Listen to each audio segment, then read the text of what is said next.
تا حالا به این فکر کردی تو ردت چی میشد اگه میتونستیم یه حساب بانکی باز کنیم اون همه پولمون راحت بذاریم توش؟ با استفاده از این ما دیگه نگران نیستیم که کسی بیاد همه پولمون رو ازمون بدزده، چون همه رو توی بانک پس انداز میکنیم و دیگه خیالمون راحته.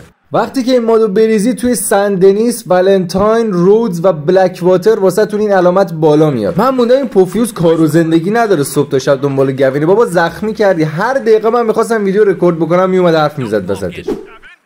ای کوفت و گوین. خب بچه اگه بریم داخل بانک، همینطور که میبینید یه افسر پلیس هست متصدی هم این طرف وایساده و خب ماد واسمون یه سری آپشنای جدید اضافه میکنه. همینطور که میبینید این گزینه واسهتون فعال میشه که اگه شیفت بزنید بعدش چند تا گزینه جدید واسهتون فعال میکنه.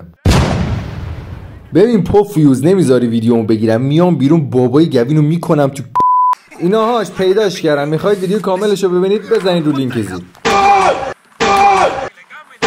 ناموسن رو دیگه از این کارا گو میخورم انجام بدم.